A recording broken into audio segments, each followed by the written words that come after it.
രാജാക്കന്മാർ 2-ാം പുസ്തകം 4-ാം അധ്യായം 1-7 വരെ. 2 Kings chapter 4 verses 1-7. രാജാക്കന്മാർ 2-ാം പുസ്തകം 4-ാം അധ്യായം 1-7 വരെ വാക്യങ്ങൾ. പ്രവാചക ഗണത്തിൽ ഒരുവൻ്റെ ഭാര്യ എലീഷ. അപ്പോൾ ഒരു കുടുംബത്തിലൊരു പ്രശ്നമുണ്ടായി. അതാണ് പ്രശ്നം. ഒരു കുടുംബത്തിൽ ഒരു വലിയ തകൃതം ഉണ്ടായി, ഒരു ബുദ്ധിമുട്ടുണ്ടായി. എന്താ ബുദ്ധിമുട്ട്? അത് പ്രാർത്ഥിക്കുന്ന കുടുംബത്തിലാണ് ഉണ്ടായിരിക്കുന്നത്.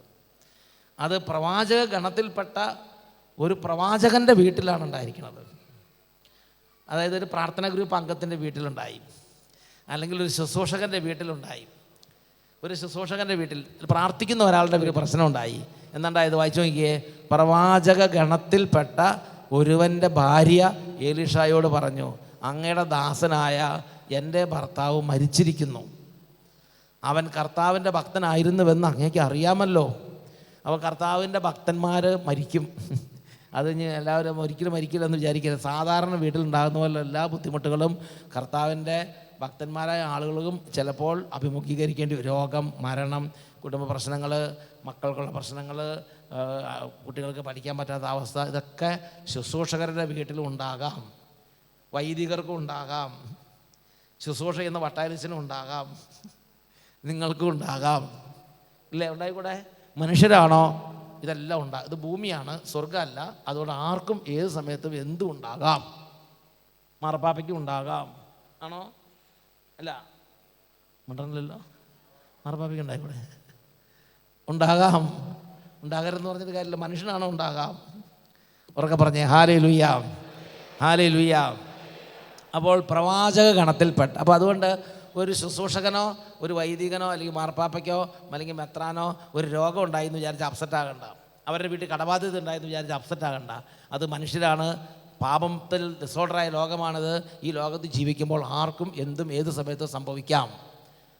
ഒന്നുറക്കെ പറഞ്ഞേ ഹല്ലേലൂയ.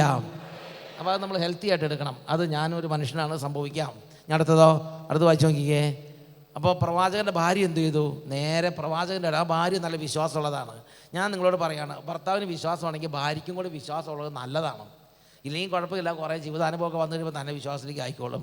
നേരത്തെ വിശ്വാസം ഉണ്ടായാൽ അത്രയും നല്ലത്. എന്നുറക്കെ പറഞ്ഞേ ഹല്ലേലൂയ. ഈ പ്രവാചകത്തിൻ്റെ ഭാര്യയ്ക്ക് നല്ല വിശ്വാസമുണ്ട്, ഭർത്താവും വിശ്വാസമുള്ളത് തന്നെ. അപ്പോൾ ഭർത്താവ് പ്രവാചകനായിരുന്നു, ഭാര്യയ്ക്ക് നല്ല വിശ്വാസമുണ്ട്. അപ്പോൾ ഭാര്യ ചെന്ന് എലീഷായോട് പറഞ്ഞു, അങ്ങയുടെ ദാസനായ എൻ്റെ ഭർത്താവ് മരിച്ചുപോയി. അവൻ കർത്താവിൻ്റെ ഭക്തനായിരുന്നുവെന്ന് അങ്ങേക്ക് അറിയാമല്ലോ. അവന് കടം കൊടുത്തവൻ ഇതാ എൻ്റെ കുട്ടികൾ 2 പേരെയും അടിമകളാക്കാൻ വേണ്ടി വന്നു. എൻ്റെ 2 കുട്ടികളെയും പിടിച്ചുകൊണ്ട് പോവുകയാണ്. അവർ വല്ല ഹോട്ടലിൽ പാത്രം കഴുകാനോ അല്ലെങ്കിൽ പറമ്പിൽ അടിമ വേല ചെയ്യാനോ പശുവിനെ നോക്കാനോ ഒക്കെ ആയിട്ട് കുട്ടികളെ പിടിച്ചുകൊണ്ട് പോവുകയാണ്. പണ്ട് കാലമായിരുന്നു. അപ്പോൾ ആ പൈസ വീട്ടുന്നത് വരെ ഈ കുട്ടികൾ പണിയെടുക്കണം, അടിമവേല. എൻ്റെ 2 മക്കളെയും പിടിച്ചുകൊണ്ട് പോകാൻ പോവുകയാണ്, അടിമവേലയാണ്. ഓക്കെ, അങ്ങനെ ഈ പ്രവാചകനോട് വന്ന് പറഞ്ഞു. പ്രിയപ്പെട്ട സഹോദരങ്ങളെ, ആ പ്രവാചകന് ഭയങ്കര വിഷമായി. എലീഷ പ്രവാചകന് ഭയങ്കര വിഷമായി. എലീഷ പ്രവാചകൻ എലീഷ അവളോട് പറഞ്ഞു. എന്താ പറഞ്ഞത്? ഞാൻ നിനക്ക് വേണ്ടി എന്ത് ചെയ്യണം എന്ന് ചോദിക്കുകയാണ്. നീ എന്താണ് ഈ പറയണത്? നിൻ്റെ കടയെല്ലാം വിട്ട് എന്നെ കൊണ്ട് പറ്റുമോ? ഞാൻ നിനക്ക് ഇങ്ങനത്തെ എത്ര പ്രവാചകന്മാർ ഇവിടെയുണ്ട്. അപ്പോൾ അതുകൊണ്ട് ഞാൻ നിനക്ക് വേണ്ടി എന്ത് ചെയ്യണം?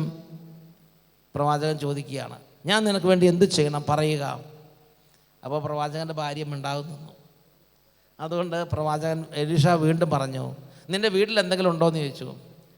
ഉടനെ അവൾ പറഞ്ഞു, ഈ ദാസിയുടെ വീട്ടിൽ ഒരു ഭരണി എണ്ണയല്ലാതെ മറ്റൊന്നുമില്ല. അതുപോലെ ബന്ധുക്കൾ വന്നാൽ വല്ല നെയ്യപ്പം കൊണ്ട് ചുട്ടു കൊടുക്കാൻ വല്ല അപ്പം ഉണ്ടാക്കാൻ വെച്ചിരിക്കുന്ന എണ്ണയായിരിക്കും. ഈ ദാസിയുടെ വീട്ടിൽ ഒരു ഭരണി എണ്ണയല്ലാതെ മറ്റൊന്നുമില്ല. അത്രമാത്രം ദാരിദ്ര്യമുള്ളൊരു കുടുംബമാണ്. ഈ വീട്ടിൽ ഒരു ഭരണി എണ്ണയല്ലാതെ മറ്റൊന്നുമില്ല.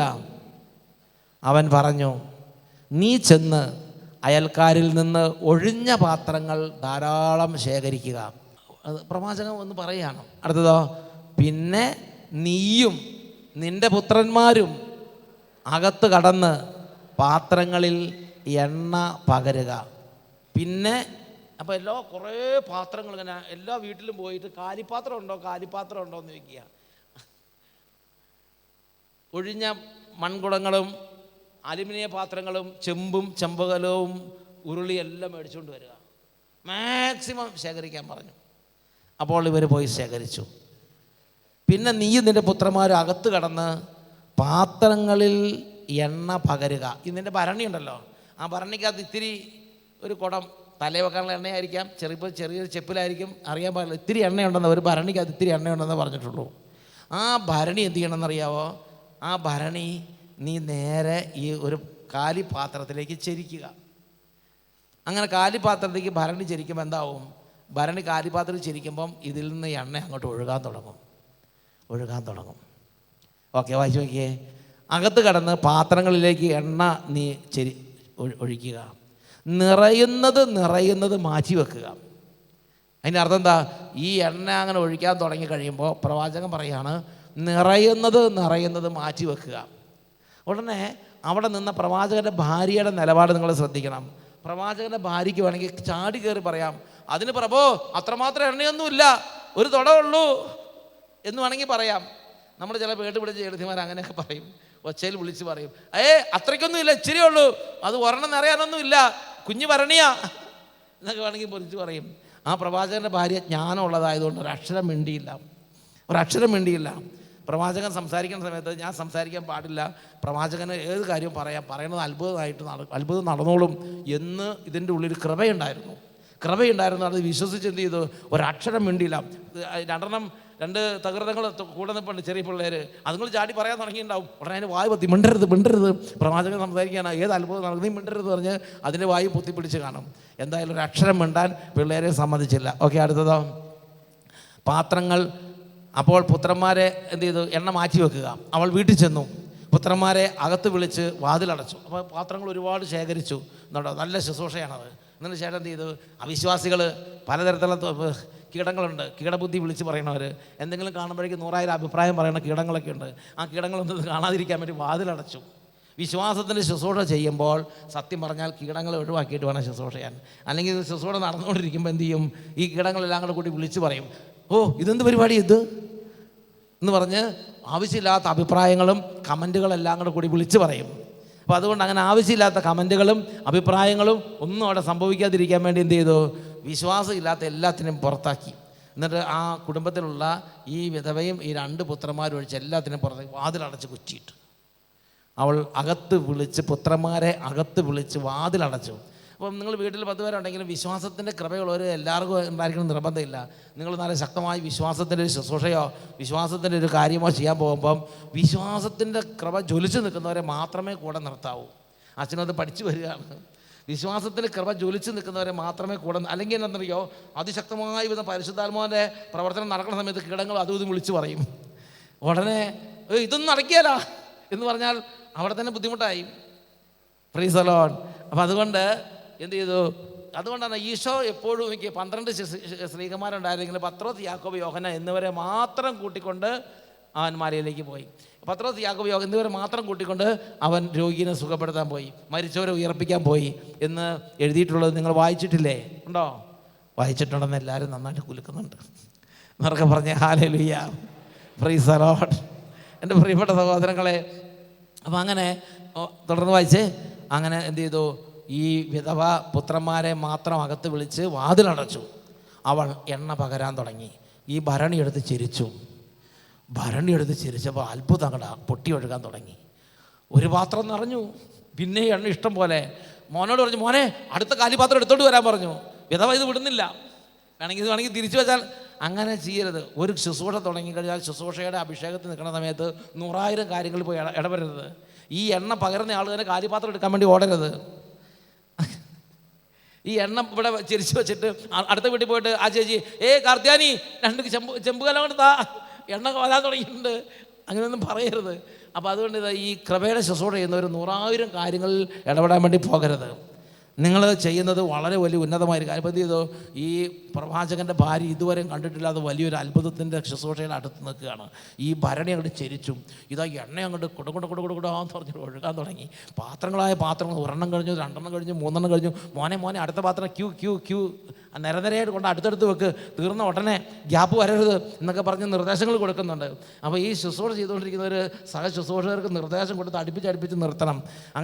അങ്ങനെ സമയത്ത് അതിനൊന്നും ഇപ്പം അങ്ങനെ അടുപ്പിച്ച് നോക്കണേ, നടത്തിച്ചോ, ഞാൻ സമയം കൊടുന്നേക്കാം എന്ന് തിരിച്ച് പറയുന്നവരെ ശുശ്രൂഷകർ കൂടെ നിർത്തരുത്. അതിൻ്റെ പേരാണ് കീടം. Price the Lord. അങ്ങനെ ഒരു കൃപയില്ലാത്തവരെ, ഒരു ലെവലിൽ കൃപ എല്ലാവർക്കും ഉണ്ടാവും, ഒരു ലെവലിൽ കൃപയില്ലാത്തവരെ നമ്മൾ കൂടെ നിർത്തരുത്. Praise the Lord. ആ നല്ല കൃപയുള്ളവരെ. അപ്പോൾ 3 പുത്രന്മാരും ഓക്കെയാണ്, 2 പുത്രന്മാർ. അപ്പോൾ എന്ത് ചെയ്തു, ഇത് ഈ അമ്മ ഇതിങ്ങനെ പറയണനുസരിച്ച് ഇങ്ങനെ പാത്രം കൊടുക്കാൻ വേണ്ടി അവരിങ്ങനെ അടുത്തടുത്ത് ഇങ്ങനെ വന്ന് നിൽക്കുകയാണ്. ഒരെണ്ണം ഇപ്പോൾ ഒരു പുത്രനൊരു പാത്രം കൊടുക്കും, മറ്റേ പുത്രൻ പാത്രം നിൽക്കുകയാണ്. തീർന്ന ഉടനെ ആ പാത്രം എടുത്ത് അങ്ങോട്ട് വെക്കും. അങ്ങനെ എണ്ണ ഒഴുകിക്കൊണ്ടേയിരിക്കും. അതേ പാത്രങ്ങൾ നിറഞ്ഞു, വലിയൊരു ചെമ്പ് നിറഞ്ഞു, വലിയൊരു ഉരുളി നിറഞ്ഞു, വലിയൊരു ജാറ് നിറഞ്ഞു, ഒരു സിൻഡക്സ് ടാങ്ക് നിറഞ്ഞു എണ്ണ. അപ്പോൾ വേറൊരു മകൻ ഉരുട്ടിക്കൊണ്ട് 5000 ലിറ്ററിൻ്റെ ഒരു സിൻഡക്സ് ഉണ്ടാകുന്ന ഉരുട്ടിക്കൊണ്ട് വന്നു, അത് നിറഞ്ഞു. അങ്ങനെ ഏതെല്ലാം കാര്യപാത്രങ്ങൾ കൊടുന്നു അതിലേക്ക്. അപ്പോൾ അവർക്ക് ഇത് അത്ഭുതമാണെന്ന് മനസ്സിലായി. ആ പാത്രങ്ങളെല്ലാം എണ്ണ കൊണ്ട് നിറയാൻ തുടങ്ങി. വായിച്ച് നോക്കിയേ. അവൾ അകത്ത് വിളിച്ച് വാതിലടച്ച് അവൾ എണ്ണ പകരാൻ തുടങ്ങി. പാത്രങ്ങളെല്ലാം നിറഞ്ഞു. പുത്രന്മാർ എന്ത് ചെയ്തു, പാത്രങ്ങൾ കൊടുത്തുകൊണ്ടേയിരുന്നു. കൊടുത്ത പാത്രങ്ങളെല്ലാം നിറഞ്ഞു. അങ്ങനെ മുഴുവൻ പാത്രങ്ങൾ നിറഞ്ഞപ്പോൾ അവൾ വീണ്ടും പുത്രനോട് പറഞ്ഞു ഇനിയും കൊണ്ടുവരിക. Price the Lord. അപ്പുറത്ത് പല സിൻഡക്സ് ടാങ്കുകൾ ഇരിപ്പുണ്ട്, കാലി, അത് കുറിച്ച് കൊണ്ടുവരാം. ഇനിയും കൊണ്ടുവരിക. ഉടനെ എന്ത് ചെയ്തു, അങ്ങനെ പറഞ്ഞപ്പോൾ ഉടനെ മറ്റവൻ്റെ കൃപ ഇച്ചിരി പോയി. ഉടനെ അവൻ വിളിച്ചു പറഞ്ഞു ഇനിയും കൊണ്ടുവരിക എന്ന് പറഞ്ഞു. അപ്പോൾ അവൻ പറഞ്ഞു ഇനിയില്ല. അവൻ മടുത്തിട്ടുണ്ടാവും. Price the Lord. മതി, ഇനിയില്ല എന്ന് പറഞ്ഞു. അത് പറഞ്ഞൊരു പെട്ടെന്ന് എണ്ണ ബ്ലോക്കായി. പിന്നെ എണ്ണ ഒഴുകാതെയായി.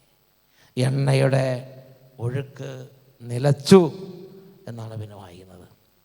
ഇനി പാത്രമില്ലെന്ന് അവൻ പറഞ്ഞ സെക്കൻഡിൽ എണ്ണയുടെ ഒഴുക്ക് നിലച്ചു. ആ ഭാഗം ഒന്ന് വായിച്ചു നോക്കിയേ. പാത്രങ്ങൾ നിറഞ്ഞപ്പോൾ അവൾ പുത്രനോട് ഇനിയും കൊണ്ടുവരിക എന്ന് പറഞ്ഞു.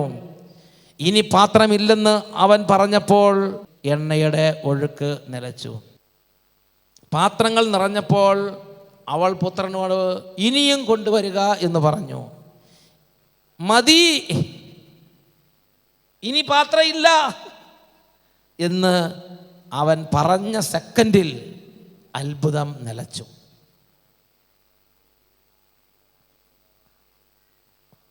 അപ്പോൾ കൂടെ നിൽക്കുന്നവർ ഓരോ വാക്കും പ്രധാനപ്പെട്ടതാണ്. അവരുടെ മൈൻഡിൽ കൂടെ കടന്നു പോകുന്ന ചിന്ത, വാക്ക്, അവരുടെ നിലപാട്, ഇതെല്ലാം വളരെ വളരെ പ്രധാനപ്പെട്ടതാണ്. അപ്പോൾ ആ പുത്രൻ ഈ അമ്മ പറഞ്ഞ സമയത്ത്, അമ്മയ്ക്ക് അറിയാലോ പാത്രമൊക്കെ തീർന്നെന്ന് അമ്മയ്ക്ക് നോക്കിയാൽ മനസ്സിലാവും. അപ്പോൾ അതിലടച്ചിരിക്കുകയാണ്, അതിനുള്ളിലുള്ള പാത്രമുള്ളൂ, എല്ലാം കഴിഞ്ഞെന്ന് അമ്മയ്ക്ക് അറിയാം. അമ്മയ്ക്ക് ഇത് കൂടുതൽ വിശദീകരിച്ച് ഒരു എസ്സയോ ഒരു നീണ്ട കഥ എഴുതണമല്ലെന്ന് പറയാൻ പറ്റുന്ന സമയമല്ല. അമ്മയ്ക്ക് ഒറ്റ വാക്കൊക്കെ പറയാൻ പറ്റുള്ളൂ. നീ ഇനിയും പാത്രങ്ങൾ കൊണ്ടുവരിക എന്ന് ഉദ്ദേശിച്ചപ്പോൾ അടുത്തടുത്ത വീടുകളിലേക്ക് പോയി ഉള്ള കാലിപാത്രം കുറച്ചും കൂടെ കൊണ്ടുപോവാ, നമ്മുടെ കടം വീട്ടണമെങ്കിൽ എണ്ണ കൊണ്ടാണ് കടം വീട്ടേണ്ടത് എന്നൊക്കെ അറിയാവുന്ന ഈ അമ്മയാണിത് പറഞ്ഞത്. പ്രിയപ്പെട്ട സഹോദരങ്ങളെ, പക്ഷേ പുത്രൻ കൃപയില്ലാത്ത വാക്ക് ഉച്ചരിച്ചു. മതി, തീർന്നു, ഇനിയില്ല, ഇങ്ങനത്തെ വാക്കുകൾ ഉച്ചരിച്ചു. അതോടുകൂടി അത്ഭുതം നിന്നു. അതോടുകൂടി ദൈവശക്തിയുടെ പ്രവർത്തനം അവിടെ സ്റ്റോപ്പായി. പ്രവർത്തനം നിലച്ചു. വേറൊരു വാക്കി പറഞ്ഞാൽ, നെഗറ്റീവ് വാക്കുകൾ പറയുന്നത് ദൈവകൃപയല്ല. നെഗറ്റീവ് വാക്കുകൾ പറയുന്നത് ദൈവകൃപയല്ല. നല്ല കൃപയുള്ള വാക്കുകൾ സംസാരിക്കണം. അപ്പം നിങ്ങൾ ധ്യാനകേന്ദ്രത്തിലേക്ക് വരിക എന്ന് വിചാരിക്കുക. നിങ്ങൾ ധ്യാനകേന്ദ്രത്തിൽ വരുന്ന സമയത്ത് പോസിറ്റീവ് വാക്കുകൾ കൃപയുള്ള വാക്കുകൾ പറയണം. എന്താ, ഇന്ന് ദൈവം എന്നെ അനുഗ്രഹിക്കും എന്ന് പറഞ്ഞാൽ അത്രയും കുടങ്ങൾ നിറയും. ഞാൻ ഓർക്കുന്നുണ്ട്, ഇവിടെ ഒരു 10ാം ക്ലാസ്സിൽ പഠിക്കുന്നൊരു കുട്ടി വന്നു. ഒരു പോലീസുകാരൻ്റെ മകനാണ്. ആദ്യകാലത്താണ്, 98-ലോ 99-ലോ കുട്ടികളുടെ ധ്യാനത്തിന് ഇവിടെ വന്നതാണ്. അവന് ഞായറാഴ്ച തൊട്ട് വെള്ളിയാഴ്ച വരെ ധ്യാനം കഴിഞ്ഞ് എല്ലാവരും പരിശുദ്ധാത്മാവോട് നിറഞ്ഞ് അഭിഷേകം കൊണ്ട് നിറഞ്ഞ് നിൽക്കുന്ന സമയത്ത് വെള്ളിയാഴ്ച ഇവൻ ഇങ്ങനെ ഒരു അനുഭവം ഇല്ലാതെ നിൽക്കുന്നത് കണ്ടു. പിന്നെ അപ്പനും അമ്മയും ഇവനെ കൂട്ടിക്കൊണ്ട് പോകാൻ വേണ്ടി വന്നിട്ടുണ്ട്. അപ്പോൾ ഇവനിങ്ങനെ അവിടെ നിൽക്കുന്ന സമയത്ത് ഞാൻ അവരെ കണ്ടു. അപ്പോൾ ഞാൻ ചോദിച്ചു, എന്താ ഒരു സന്തോഷമില്ല നിൽക്കണത്? അപ്പോൾ അപ്പനും അമ്മയും പറഞ്ഞു, ഇവനൊരു അനുഭവം ഇല്ല അച്ഛൻ എന്ന് പറഞ്ഞു. അപ്പോൾ ഞാൻ അവനെ ചോദിച്ചു, തരാം നിനക്കൊരു അനുഭവം ആയില്ലേ? എനിക്കൊരു അനുഭവം ആയില്ലെന്ന് പറഞ്ഞു. ഉടനെ അവൻ്റെ അമ്മ പറഞ്ഞു, അവൻ വീട്ടിൽ നിന്ന് ഇറങ്ങിയപ്പോൾ എന്ത് പറഞ്ഞിട്ടാണ് ഇറങ്ങിയെന്ന് ചോദിക്കച്ചാന്ന് പറഞ്ഞു. അപ്പോൾ ഞാൻ അവനോട് ചോദിച്ചു, നീ എന്ത് പറഞ്ഞിട്ട് ഇറങ്ങിയത്? അപ്പോൾ അവൻ്റെ അമ്മ തന്നെ പറഞ്ഞു, ഇവൻ വീട്ടിൽ നിന്ന് ഇറങ്ങിയപ്പോൾ പറഞ്ഞെങ്ങനെയാ, ഞാൻ പോണ പോലെ തന്നെ തിരിച്ചു വരും, എന്നെ നന്നാക്കാൻ നോക്കണ്ട. എന്തായി? അതുപോലെ തന്നെ തിരിച്ചു. അപ്പോൾ നമ്മൾ പറയുന്ന നെഗറ്റീവ് വാക്കുകൾ അതുപോലെ ഒരു ഇടിമിന്നൽ പോലെ നമ്മുടെ മേൽ നിപതിക്കും. നമ്മൾക്കുള്ളത് നമ്മൾ വരച്ചു കഴിഞ്ഞു, ആ വരയുടെ അപ്പുറത്തേക്ക് നമ്മൾ പോയില്ലെന്നാണ് പറയുന്നത്. മതി എന്ന് പറഞ്ഞാൽ ആ വരച്ചു കഴിഞ്ഞു, ഞാൻ അപ്പുറത്തേക്ക് ഇനി പോയില്ല, അത്ഭുതം പോയില്ല. ദൈവം അനുഗ്രഹിക്കാൻ തയ്യാറാണ്, പക്ഷെ നമ്മൾ വരച്ചു കഴിഞ്ഞു, ഒരു മതിൽ കെട്ടിക്കഴിഞ്ഞു. നമ്മുടെ ഓരോ വാക്കും ഒരു മതിലാണ്. നമ്മുടെ ഓരോ വാക്കും നമ്മുടെ ജീവിതത്തിന് മേലെ തന്നെ ഒരു വരയാണ്. ആ വരയ്ക്ക് അപ്പുറത്തേക്ക് നമ്മൾ പോയില്ല. അപ്പോൾ കൃപയുള്ള വാക്കുകൾ പറഞ്ഞാൽ അതുപോലെ തന്നെ സംഭവിക്കും. പോസിറ്റീവ് വാക്കുകൾ പറഞ്ഞാൽ അതുപോലെ തന്നെ സംഭവിക്കും.